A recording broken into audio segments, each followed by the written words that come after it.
আজকে আমরা conditional type সেন্টেন্সের টাইপ 1 এই জিনিসটা জানব। এই কন্ডিশনাল সেন্টেন্সের টাইপ 1টাকে আমরা ফার্স্ট কন্ডিশনালও বলতে পারি।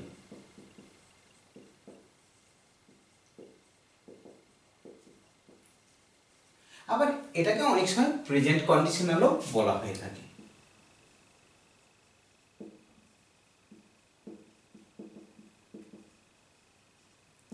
কিরকম উদাহরণগুলো আলোচনা করি। একটা বাক্য লিখছি, if you will come I will play. বাক্যটা ঠিক না ভুল আছে পরে আলোচনা করব, বাট বাক্যটা থেকে আমি কি বুঝতে পারছি, ইফ ইউ উইল কাম, যদি তুমি আসো আমি খেলব, আই উইল প্লে। দুটো অংশ আছে, একটা ইফ ক্লজ, এটাকে অবশ্যই সাব ক্লজ বলবো, এবং এটা প্রিন্সিপাল ক্লজ। ওকে, তাহলে এই ইফ ক্লজটার মধ্যে কন্ডিশনটা আছে, যদি তুমি আসো আমি খেলব। তাহলে দুটো থেকে কি বুঝতে পারছি যে দুটোই ফিউচার, দুটোই ফিউচার। এক্ষেত্রে you will come I will play, কন্ডিশনটা কি, যদি তুমি আসো আমি খেলব। তাহলে দুটোই কিন্তু ফিউচার। কিন্তু কি হয় এই ধরনের বাক্যগুলোকে যখন আমরা ফার্স্ট কন্ডিশনাল বা ফার্স্ট কন্ডিশনাল টাইপ 1 ধরনের বাক্য করব, তখন কিন্তু এই উইল এটা উঠে যাবে। উইলের প্রয়োগ হবে যখন উইলিংনেস বোঝাবে, সেটা পরে আলোচনা করব। তাহলে এই বাক্যটাকে আমরা যদি নির্ভুল করে করতে চাই, তাহলে কি হবে, ইফ ইউ কাম, কমা দিতে হবে একটা, আই উইল প্লে। তাহলে উপরের বাক্যটাতে দুটো ভুল ছিল, একটা কমা দেওয়া ছিল না, আর এক্ষেত্রে উইলের ব্যবহার হয়েছিল, উইলটা হবে না। তাহলে if you come you will play. এখানে কিন্তু ঘটনাটা ঘটার সম্ভাবনা অনেক বেশি। কি বললাম, যে তুমি আসলে আমি খেলবো, এই ঘটনাটা ঘটার সম্ভাবনা মোরলেস 100%। এই ধরনের কন্ডিশনগুলোকে আমরা ওপেন কন্ডিশন বলতে পারি।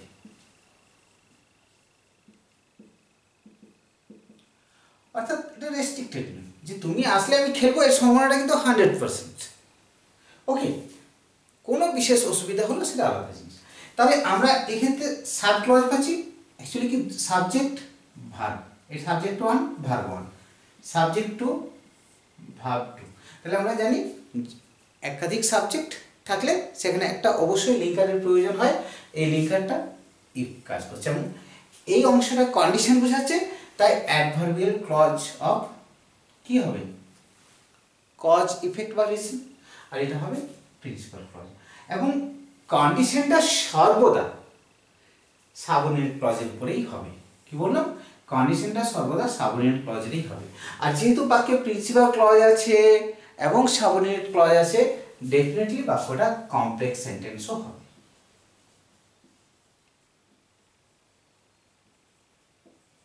ওকে, এবং ইফটা এক্ষেত্রে লিঙ্কার, লিঙ্কার সেটা কি ধরনের লিঙ্কার, সাবঅর্ডিনেটিং লিঙ্কার।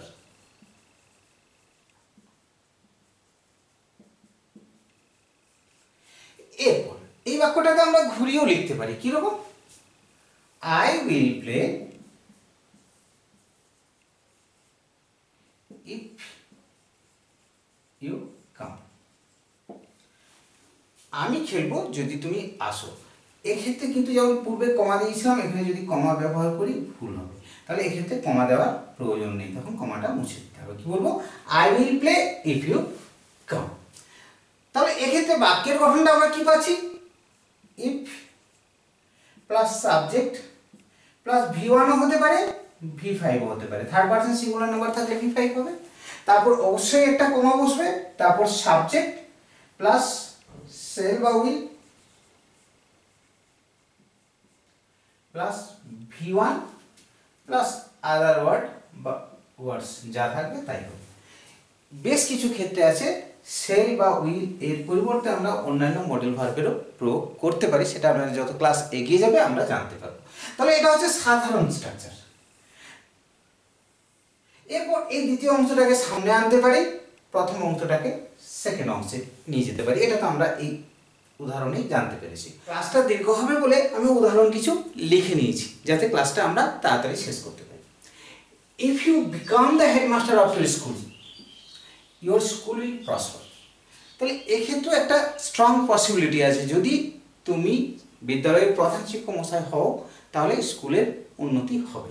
তাহলে এক্ষেত্রে ওপেন, কন্ডিশনটা কিন্তু ক্লোজ নয়, ওপেন, এবং এর হওয়ার সম্ভাবনাটা অনেক বেশি। তাহলে এই ধরনের বাক্যগুলো কন্ডিশনাল টাইপ 1 হবে, এবং এগুলোকে কি বলেছি আমরা প্রেজেন্ট কন্ডিশনালও বলতে পারি।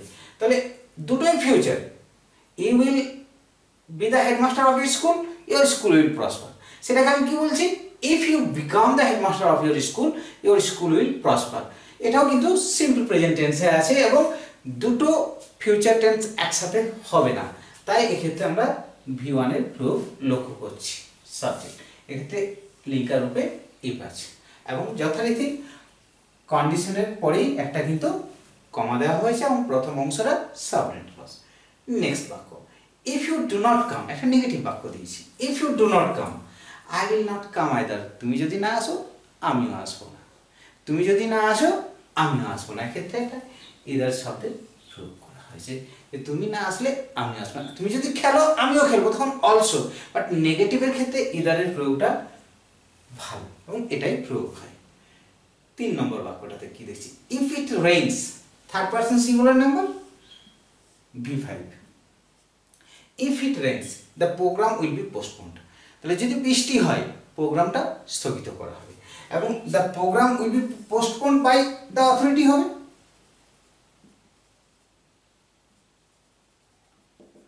এই বাই দ্য অথরিটি এটা উজ্জ্ব আছে, এটা দেওয়ার দরকার নেই, তাই উইল বি পোস্টপোন্ড। ওকে, এক্ষেত্রে উইলের পরেও কিন্তু যথারীতি বিটা V1।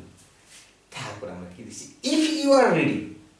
তাহলে আমরা এতক্ষণ পর্যন্ত যতক্ষণ উদাহরণ আলোচনা করলাম সেক্ষেত্রে কি দেখলাম, যে সিম্পল প্রেজেন্ট টেন্স, এবং পরে ফিউচার টেন্স পাচ্ছি, এবং সেটা সিম্পল ফিউচার টেন্স। এক্ষেত্রে কি দেখছি, কন্টিনিউয়াস টেন্সের ক্ষেত্রে যদি তুমি পড়তে থাকো আমি তোমাকে ডিস্টার্ব করব না। এর অর্থটা কি, যদি তুমি পড়তে থাকো আমি তোমাকে ডিস্টার্ব করব না। তাহলে কন্ডিশনটা কিসে আছে, কন্টিনিউয়াস টেন্সে আছে। কোন কন্টিনিউয়াস, প্রেজেন্ট কন্টিনিউয়াস টেন্সে আছে, I will not disturb you, যদি তুমি পড়তে থাকো আমি তোমাকে ডিস্টার্ব করব না। আবার পারফেক্ট টেন্সের ক্ষেত্রে হতে পারে, if you have cleaned the room, যদি তুমি রুমটা পরিষ্কার করে থাকো, দে উইল অ্যাপ্রিসিয়েট ইউ, তারা তোমাকে প্রশংসা করবে। তাহলে দুটোই ফিউচার, তাহলে এক্ষেত্রে একটা অংশ যেটা কন্ডিশন সেটাকে পারফেক্ট করা হয়েছে। আবার পারফেক্ট কন্টিনিউয়াসও হতে পারে, কিরকম, if you have been reading for 2 years seriously, 2 বছর ধরে যদি ভালোভাবে পড়ো, সিরিয়াসলি পড়ো, ইউ উইল পাস, তুমি পাস করবে। তাহলে এক্ষেত্রেও ফিউচার দুটোই, কিন্তু প্রথম অংশটার প্রেজেন্ট টেন্সের প্রয়োগ করছি। তাহলে আমরা কন্ডিশনাল টাইপ 1 যে সেন্টেন্সগুলো আলোচনা করলাম সেখানে কি দেখলাম, যেক্ষেত্রে কন্ডিশন থাকবে, অর্থাৎ সাবঅর্ডিনেট ক্লজের টেন্সটা প্রেজেন্ট টেন্স হবে, এবং প্রিন্সিপাল ক্লজের টেন্সটা সিম্পল ফিউচার টেন্সে হবে। আমরা এর পূর্বে কি জেনেছি, if plus subject plus V1 অথবা V5, এবং কন্টিনিউয়াস টেন্সও হতে পারে, পারফেক্টও হতে পারে, পারফেক্ট কন্টিনিউয়াসও হতে পারে, সেগুলো আমরা জেনেছি। তারপরে একটা তারপরে আবার কি পেলাম, সাবজেক্ট প্লাস সেল বা will plus V1 plus other word থাকলে আদার ওয়ার্ড প্লাস ফোর্স। এরপর এই সেল বা উইল, এগুলো তো মডেল ভার্ব আমরা জানি, এর বাইরেও কিন্তু অন্যান্য মডেল অক্সিলারি ব্যবহার হতে পারে, যেমন can, could, may, might, must ইত্যাদি। কিরকম, if you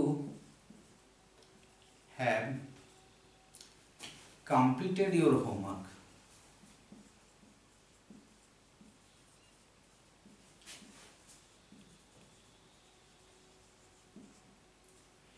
you can go, যদি তোমার হোমওয়ার্কটা শেষ করো তাহলে তুমি যেতে পারো, যদি তোমার হোমওয়ার্কটা শেষ করো তাহলে তুমি যেতে পারো। এই ক্ষেত্রে উইল বা সেলের জায়গায় ক্যান বসিয়েছি। আবার যদি একটু পসিবিলিটিটা কম থাকে তখন ইউ মে গো, তোমার যদি ইচ্ছা হয় তুমি যেতে পারো, বাট এক্ষেত্রে ক্যান মানে তুমি যেতে পারো, এর পসিবিলিটিটা অনেক বেশি। শীতের সময় খুব সমস্যাটা হয়, শীতের সময় চারদিকে কুয়াশা এসে যায়, ট্রেন বাস বা উড়োজাহাজের যাত্রার খুব সমস্যা হয় বা ডিলে হয়ে যায়। কীরকম, ইফ দ্য ফগ স্টেজ, যদি অনেকক্ষণ থাকে, the train may get late, যদি ফগ অনেক সময় ধরে থাকে তাহলে ট্রেনগুলো দেরি হতে পারে। তাহলে এক্ষেত্রেও কি দেখলাম, প্রিন্সিপাল ক্লজের ক্ষেত্রে সেল বা উইলের পরিবর্তে মে এই মডেল অক্সিলারি। আরও একটা উদাহরণে চাই, if it rains they may not come, যদি বৃষ্টি হয় তারা এখানে হয়তো আসবে না। এক্ষেত্রে কিন্তু মডেল অক্সিলারি প্রয়োগ করছি এবং একটা সম্ভাবনা বোঝাচ্ছে। এখানে যে সম্ভাবনাটা দেখানো হচ্ছে সাবঅর্ডিনেট ক্লজে, এটা কিন্তু যদি ঘটে তাহলে রেজাল্টটা কিন্তু তাদের আসবে না, এই সম্ভাবনাটা বেশি এবং প্রবাবিলিটি আছে বলেই মে এই মডেল অক্সিলারি ব্যবহার হয়েছে। তাহলে আমরা কি দেখলাম, সেল বা উইল এর পরিবর্তে আমরা can, could, may, might, must বাক্যের অর্থ অনুযায়ী আমরা কিন্তু এই মডেল অক্সিলারিগুলো ব্যবহার করতে পারি। আমরা তো সাধারণ বাক্যগুলো জানলাম, সেখানে দেখলাম কি যে ইফ সাবজেক্ট V1 বা V5 থাকছে, কমা দেওয়া হচ্ছে কন্ডিশনের থাকলে, এবং তারপরেই আমরা প্রিন্সিপাল ক্লজের ক্ষেত্রে কি দেখছি, সাবজেক্ট বসাচ্ছি এবং মডেল অক্সিলারি প্রয়োগ করছি, তারপরে V1 এবং আদার ওয়ার্ড থাকলে আদার ওয়ার্ড। কিন্তু প্রশ্নসূচক বাক্যের ক্ষেত্রে কিরকম হবে সেটা আমাদের জানা খুব দরকার। How will they go if they miss the bus, বাসটা যদি তারা না পায় তারা কিভাবে যাবে, যদি বাসটা না যায় তারা, যদি বাসটা না পায় তারা কিভাবে যাবে, how will they go if they miss the bus।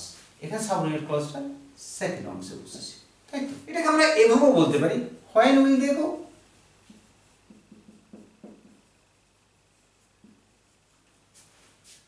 if they miss the bus।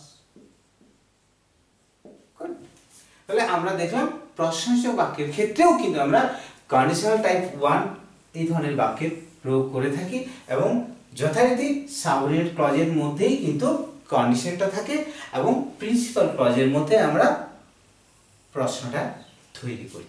আবার ইম্পারেটিভ সেন্টেন্স স্ট্রাকচারের ক্ষেত্রেও কিন্তু আমরা কন্ডিশনাল টাইপ 1 এই ধরনের বাক্যের প্রয়োগ করে থাকি। কিরকম, if you want to be healthy you must run regularly. যদি তুমি হেলদি হতে চাও তাহলে কি করতে হবে, তোমাকে নিয়মিত দৌড়াতে হবে। আবার যেটা বর্তমান কনটেক্সটে আমরা বলতে পারি, if you want to be safe